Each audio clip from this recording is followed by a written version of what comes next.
Bobby est chauffeur de taxi. Il remonte une rue à contresens et passe devant un agent de police. Ce dernier le remarque. Mais il ne l'arrête pas pour lui mettre une amende. Pourquoi?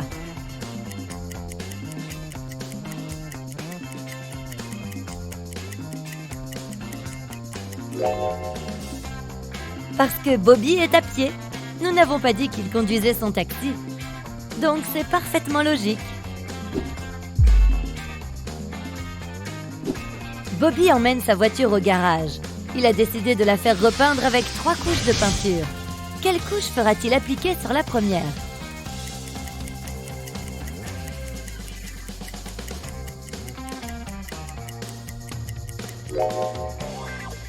La deuxième, car c'est la seule couche qui peut être appliquée sur la première.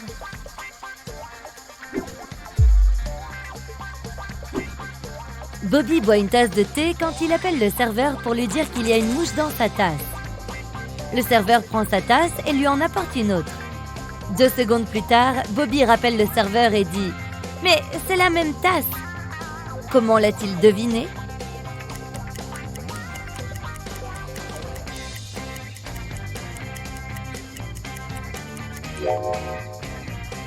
Il avait déjà mis du sucre dans son thé. Bill, un ami de Bobby, le rejoint et lui propose un pari.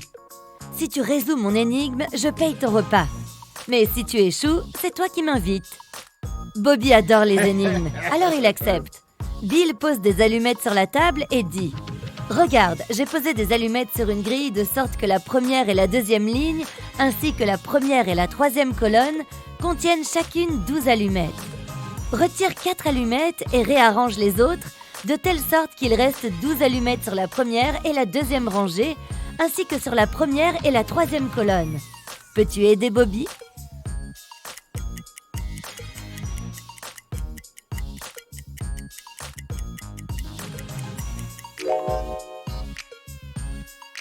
Voici la solution. Bobby va aux toilettes après le déjeuner. Malheureusement, la porte se verrouille automatiquement et il doit entrer un mot de passe pour sortir. Il trouve cet indice écrit sur le mur. « Je suis un mot de 9 lettres. Enlève-moi une et il en restera 12. Qui suis-je? Peux-tu déchiffrer le code? »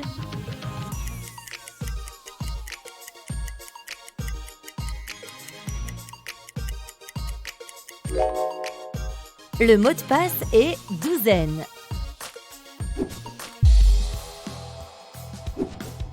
Bobby se rend dans un musée.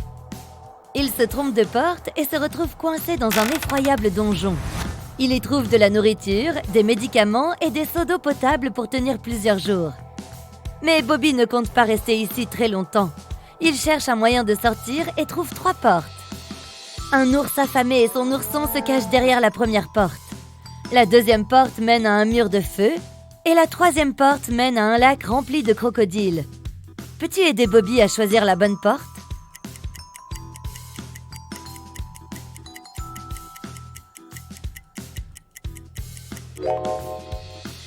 L'ours protégera son ourson même si on lui donne de la nourriture.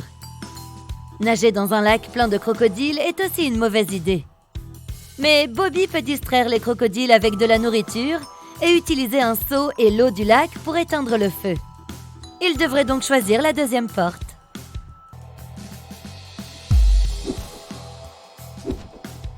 Mike, l'ami de Bobby, est un expert en activités paranormales. Il l'invite à chasser les fantômes dans un hôtel hanté. Leur équipement indique qu'un fantôme se cache derrière l'une des 4 portes devant eux. Chaque porte a une inscription. La porte A dit « Il est derrière B ou C ». La porte B dit « Il est derrière A ou D ». La porte C dit « Il est ici ». Et la porte D dit que le fantôme n'est pas là. Les pouvoirs psychiques de Mike lui disent que 3 de ces inscriptions sont fausses et qu'une seule est vraie. Peux-tu deviner quelle porte mène au fantôme?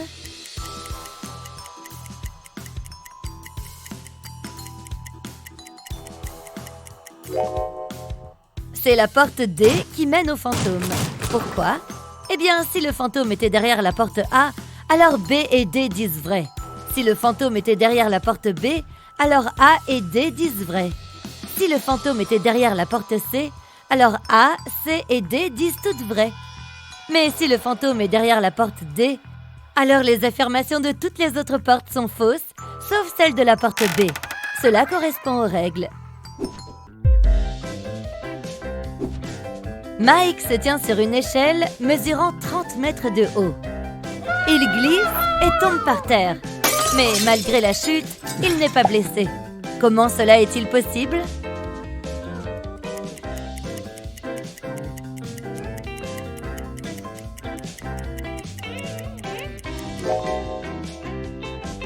Mike se tenait en bas de l'échelle.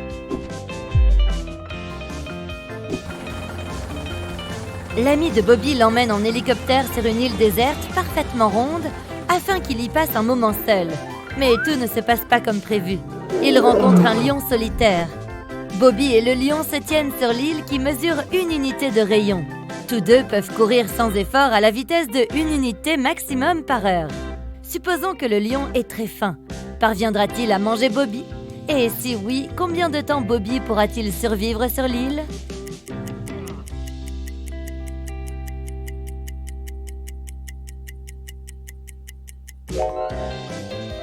Il y a 2 possibilités. Si Bobby décide de courir en ligne droite jusqu'au bord de l'île, le lion finira par le rattraper. Mais voici la 2e possibilité. Si Bobby ne court pas en ligne droite, il utilisera une stratégie d'évasion qui fonctionnera indéfiniment. Donc Bobby devrait choisir la 2e stratégie en attendant que l'hélicoptère revienne le chercher. Bobby et ses amis partent en vacances dans une maison de campagne. Mais malheureusement, il pleut pendant 13 jours. Quand il pleuvait le matin, l'après-midi était ensoleillé. Et quand il pleuvait dans l'après-midi, le lendemain matin était ensoleillé. En tout, le groupe a connu 11 matinées et 12 après-midi ensoleillés. Peux-tu deviner combien de jours ils ont passé dans cette maison de campagne ?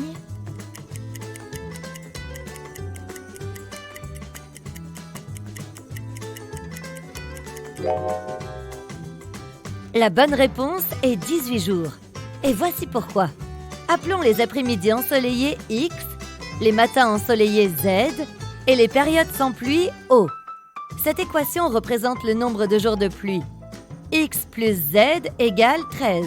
Voici les jours avec des matins ensoleillés. Z plus O égale 11. Et cette équation représente les jours avec des après-midi ensoleillés. X plus O égale 12. Si nous résolvons ces 3 équations, nous apprenons que X égale 7, Z égale 6 et O égale 5. Donc, le nombre de jours total est 18. Bobby commence sa matinée par un jogging dans le parc près de sa maison. À son retour, il fait face à une nouvelle très désagréable. Quelqu'un a volé son taxi. Il interroge 3 personnes qui se trouvaient à proximité. Henry dit « Désolé pour ta voiture, j'ai joué à des jeux vidéo pendant 24 heures. Je n'ai rien vu de suspect parce que je n'ai pas quitté mon sous-sol. » Rosie dit « Je suis jardinière, j'ai planté des marguerites sur la voie publique toute la matinée. Je pense avoir vu un suspect ouvrir ton taxi avec un couteau. » Jack dit « J'ai vu ta voiture en sortant faire des courses, mais quand je suis rentrée, elle n'était plus là. » Qui ment ?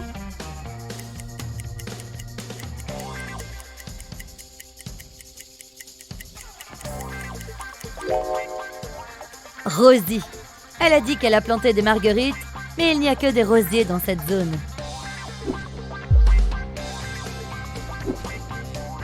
Frank, le policier, a reçu un message anonyme révélant une adresse où il pouvait trouver l'un des criminels les plus recherchés. La police va vérifier le secteur. Ils ne savent pas à quoi ressemble le criminel, mais ils savent que son nom est Dirty Jack et qu'il se trouve dans la maison. La police tombe sur un menuisier, un chauffeur de camion, un mécanicien et un pompier qui jouent tous au poker. Sans hésiter une seconde, ils arrêtent le pompier. Comment ont-ils su que c'était lui le criminel ?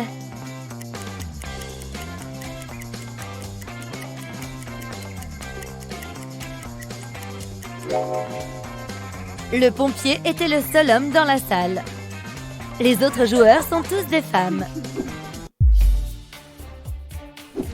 Dirty Jack veut s'échapper de prison et il a trouvé 3 sorties potentielles. La première est gardée par des chiens affamés. La deuxième mène à un piège. Une cage tombera du plafond et attrapera toute personne qui marchera sur le sol de cette pièce. Et un garde très en colère se cache derrière la 3e porte. Aucun prisonnier ne peut lui échapper. Quelle porte Jack doit-il choisir ?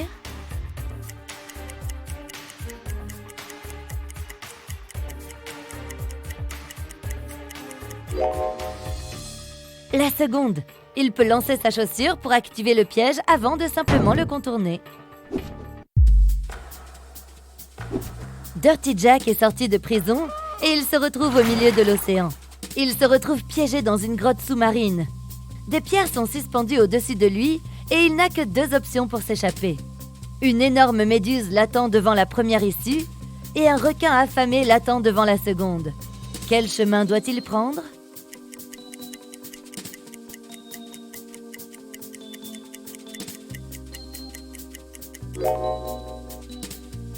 Dirty Jack devrait choisir la 2e option.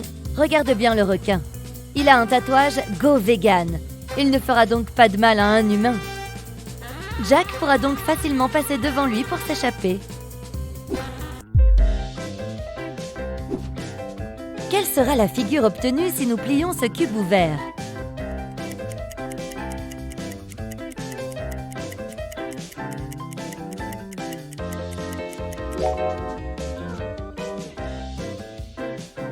La bonne réponse est la A.